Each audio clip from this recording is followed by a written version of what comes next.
Koralina is a short game created in Unity as an exploration into good level design. At the very beginning of the game, we have a short introductory cutscene which pans across this section to give the player a good overview of what is coming up.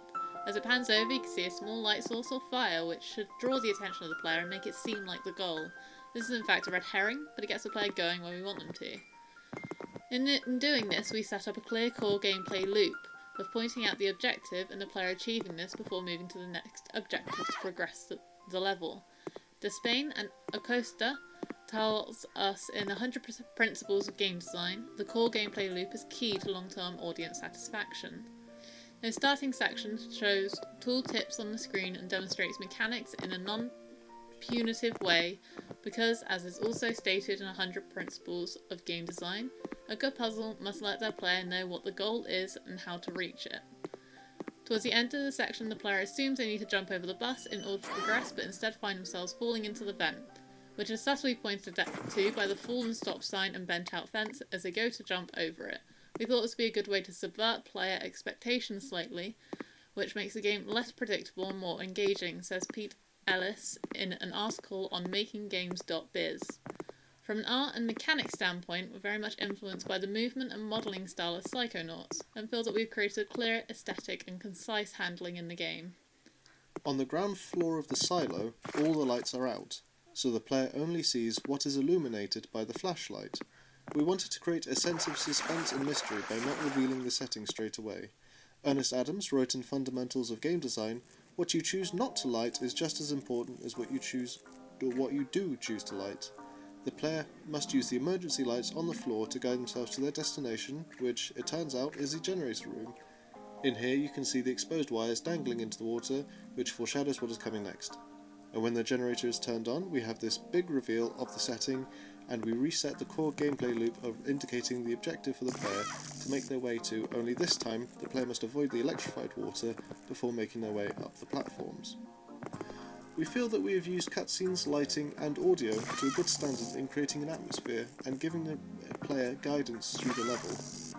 To create further obstacles and variation difficulty levels, we did want to have some platforms start falling off while the player was on them, or have more radioactive spiders trying to shoot the player off the platform, but due to time constraints we were unable to implement either of these ideas. We chose to vary the shapes of the pathways in all of the different sections, so some are very linear and straight, others, like these platforms, are curved, and the break room, which is coming up, is circular, and some other pathways where the player must just figure out how to traverse it amid the open space.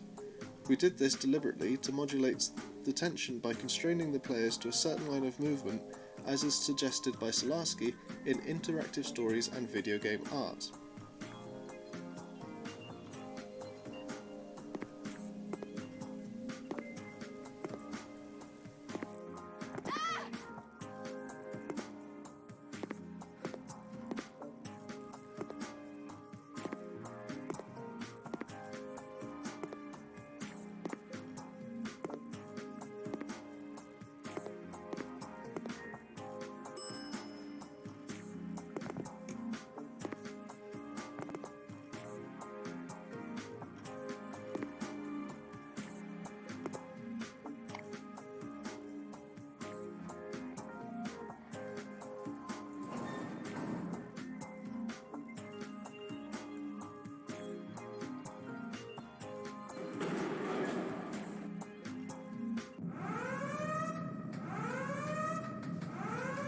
Towards the end of the level, when the launch sequence starts, we altered the soundscape considerably to increase the tension that the player is feeling by using blaring klaxons and music with a much higher BPM, which should stress the player out somewhat.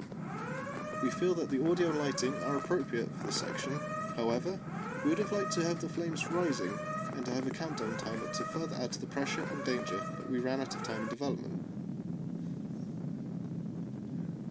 Overall, we feel we have created an interesting, fun, and atmospheric level, which pushes the idea of exploring a dangerous situation through a child's viewpoint.